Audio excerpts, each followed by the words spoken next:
On Mountain News at 6, as we inch closer to the anniversary of the flood, we'll check on one Clay County flood victim. Plus, a former coal mine will be the site of a new energy center. And it's been a bit since we've seen this kind of heat in the region. How long the summer feel lasts coming up as Mountain News at 6 starts now. Dedicated to Eastern and Southern Kentucky, this is WYMT Mountain News at 6. It's been almost 1 year since deadly flooding in eastern Kentucky, and some people are still working to get into their new homes. A Clay County woman who survived a scary ride when her home was swept off its foundation and carried away is among them. She's had quite the roller coaster ride of a year, but she's extremely thankful to all the people who have helped her. WYMT's Phil Pendleton has her story. Oh, last night that storm had come. Thunderstorms that have happened in the past year bring it all back. I just could feel it under the bed, a jarring and a jarring. Many flood survivors share that same story, the fear of rainfall, but many also share something else. Lord, I thank the Lord to the depths of my heart for everything. People has been so good. Anna Sams has lived in rental properties since a week after the flood, but she's not complaining. Oh, God, yes, it was in a mess. I just can't thank the Lord enough for what that I've been blessed with through all this. Sam survived when the water picked up her home and carried it 500 feet. It stopped thanks to 3 trees that before the flood she wanted gone. I'd been trying my best to hire somebody to cut them trees down, couldn't get them cut down. But the Lord knows what they deserve for. I didn't. She survived with minor injuries. One of her dogs, Jack, did not. Diane is still with her, and like her, is patiently waiting for their new home. I can't set a date on it because every time I try to set a date on something, it's one step forward, 2 or 3 backwards, so I don't know. She believes it's less than a month now. All she knows is that her new home will be in a new location. The place will never look the same. See, I can't go back home to where I was at. A positive future based on remembering the past. Clay County, Phil Pendleton, WKYT.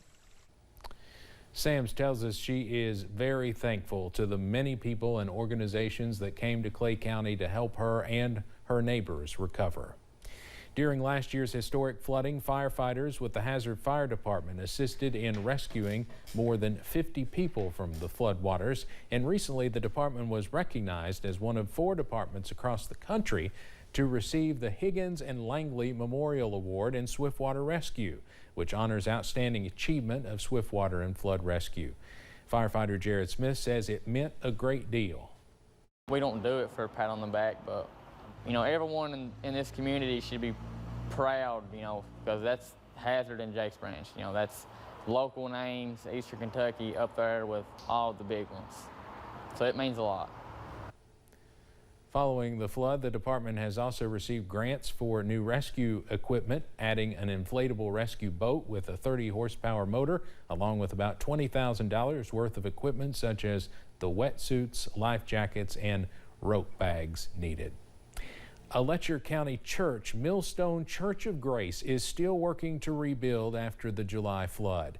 Pastor John Holbrook says rebuilding has been put on hold because they don't have enough funding. The church's sanctuary had to be gutted after the flood, and they've not been able to have a church service in the sanctuary in a year.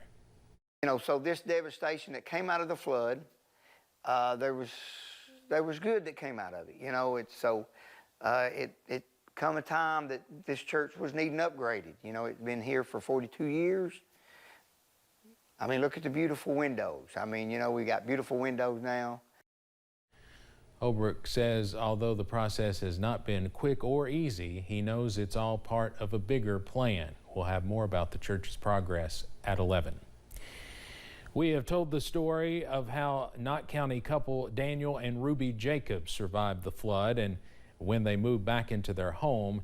And with the 1-year anniversary coming up, WYMT's Chandler Wilcox talked with them again about life since moving back into their renovated house. It has been almost 1 year since Daniel and Ruby Jacobs were in a life-threatening battle against floodwater. I sunk in what, about 8 inches of mud. and I couldn't move. And he couldn't pull me out. And I tell you, but it was bad. The couple moved back into their home in October and have since been adding to their space. But recovery has been a long process. It's been very traumatic on us. Our lives have changed quite a bit, physically and mentally, especially because it's taken a real toll on their life because of the fact that what we went through at our age, and our mental capacity is just not what it used to be. Neither Ruby nor Daniel is able to move around as well, making it tough to renovate without the help of family members. Yeah, I am not physically able to do much. What little I've done, I work about maybe an hour and then I have to take off an hour. After using their savings to rebuild, money has become tight, but Daniel Jacobs says they still have a wonderful family and the faith they built their lives on. We're thankful for all things, but most of all, we're thankful that God has been our bread and butter, our stability in our lives.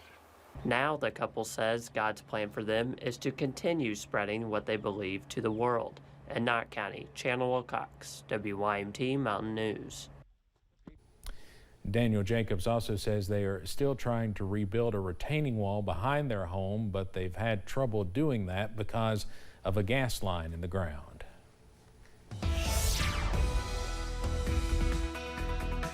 Hot weather continues all throughout the region, and it's going to get even hotter as we head through the next few days. Plenty of sunshine out there really helped warm us up today.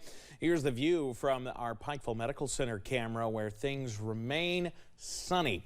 The view, plenty of sunshine, just a little bit in the way of some of that filtered sunshine out there. Temperatures, let's do it, 90 in Harlan and in Jonesville, 89 London, Monticello, 88 Irvine, Somerset, Manchester, and Williamsburg, and otherwise staying in the middle 80s. Factor in the humidity, it feels like 94 in Manchester, London, and Williamsburg, 96 in Somerset, and it feels like 98 degrees in Monticello. More of that on the way. One downpour in the region right now, and that can be found in the far southern reaches of Campbell County, down Interstate 75, south of LaFollette, right on top of Caryville, Tennessee. That's going to continue to scoot toward Lake City over the next little bit into portions of Anderson County, Tennessee, and out of the viewing area. There you see a couple more, maybe a little shower going up in Bell County, one near Big Barren in Claiborne County, but everything will continue to move off to the east and the southeast, and for the most part leave us alone. So your forecast first through the evening will only slowly drop into the 70s as we clear out overnight. Hotter weather on the way. The details on that in a few minutes. Evan, thank you. In new developments today in the case against a Lexington teenager accused of murder, 19-year-old Emmanuel Contreras is facing charges in the death of 16-year-old Christopher Valdez. It happened earlier this month near a park on Tazewell Drive.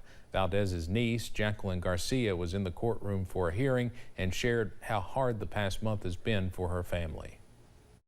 He took somebody away from me. He wasn't just only my uncle, he was more like a brother to me.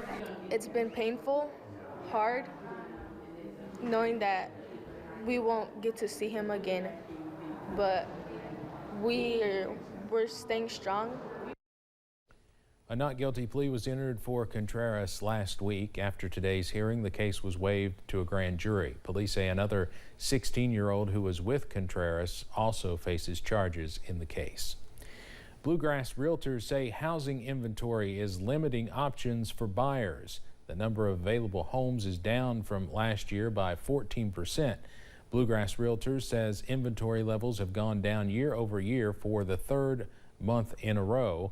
The Chief Executive Officer at Bluegrass Realtors, Justin Landon, says new listings are down compared to last year with just about 1,600 residential properties that came to the market. You need to be having that professional advice well before you're ready. When you decide you want to buy because you see a house that you're interested in, if you're not already working with a professional, you're going to miss out. Things are moving too quickly. Justin Landon says from the 4th of July to the beginning of the school year, the market slows down. Typically, he says when the school year starts, things start to pick up again.